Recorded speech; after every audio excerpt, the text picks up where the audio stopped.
네, 유병헌 씨의 밀항 가능성도 있어 선박 이용이 가능한 목포와 신안 일대 선착장과 연안 여객터미널, 항구에서는 검문 검색이 한층 강화됐습니다.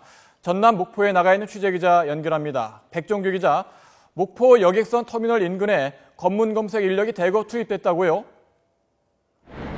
네, 그렇습니다. 이곳 전남 목포 연안 여객선 터미널에서는 차도선과 쾌속선 그리고 국제선이 수시로 오가고 하루에 수천 명의 승객들이 이동을 합니다. 또 이곳에서는 전라남도 서남권 도서와 그리고 다도해상 국립공원으로 이동이 가능한데요. 또 제주도까지 배를 타고 이동할 수 있습니다.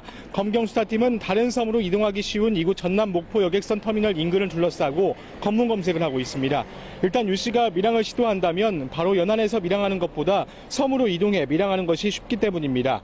다른 모습으로 변장하거나 승객들과 함께 자연스럽게 여객선을 이용할 가능성도 있기 때문에 경찰은 검문 검색에 총력을 기울이고 있습니다. 여객선 터미널에서 검문 검색이 뚫린다면 유 씨가 전남 일대 작은 섬으로 이동해 다른 국적 선박을 타고 중국이나 일본, 동남아시아로 이동하기는 쉬울 수 있습니다. 특히 섬으로 이동해 어선을 빌려 개조하거나 브로커들에게 부탁한다면 4시간에서 5시간 정도면 중국으로는 밀항이 가능합니다. 작은 선박들은 레이더에서 잡히지도 않고 워낙 속도가 빠르기 때문에 추격하기도 어렵습니다. 검경수사팀은 유 씨가 전남 목포와 신안 일대에서 밀항을 시도하거나 이미 밀항을 했을 가능성을 두고 집중 검문 검색을 벌이고 있습니다. 경찰 100여 명은 아페대교 인근과 목포 여객선 터미널을 오가는 차량을 꼼꼼히 살피고 있는데요. 검찰 수사관 수십 명 역시 유 씨의 밀항 가능성이 있는 것으로 보고 항구 일대를 수색하고 있습니다. 하지만 아직 유 씨를 봤다는 결정적인 제보나 검문 검색에서 의미 있는 단서를 찾지는 못한 것으로 보입니다. 유 씨가 목포에 나타날 가능성은 크게 두 가지입니다.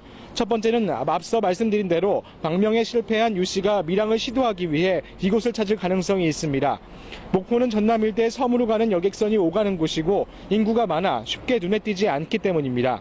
이미 섬으로 이동했다면 아무래도 육지보다 경계가 소홀할 수 있는 섬에서 유자망이나 안강망 어선을 이용해 먼 바다로 나간 뒤에 다른 국적 선박이나 미리 준비해둔 선박을 타고 밀항할 수 있기 때문입니다. 두 번째 이유는 이 인근에 유 씨의 측근과 구원파 신도들이 많고 다른 지역으로 도주하기 쉽다는 이유 때문입니다.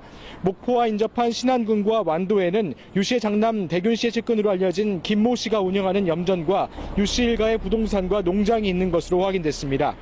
유 씨가 지속해서 구원파 신도들의 도움을 받는다면 목포 인근에서 검경수사팀의 움직임을 살피면서 도주 경로를 새롭게 짤 수도 있습니다. 검찰은 앞서 유 씨가 타고 이동했거나 도피와 관련이 있을 것으로 추정되는 차량을 전남 해남군 마산면과 산이면에 있는 CCTV에서 확인했습니다. 하지만 이 영상이 찍힌 날이 지난달 30일입니다. 이미 시간이 상당히 흐른 뒤에 해남과 목포 인근으로 이동한 유 씨를 검경수사팀이 쫓고 있다는 것인데 유 씨가 이곳 전남 일대를 빠져나갔을 가능성도 있어 보입니다. 또 이미 밀항했을 가능성도 있습니다.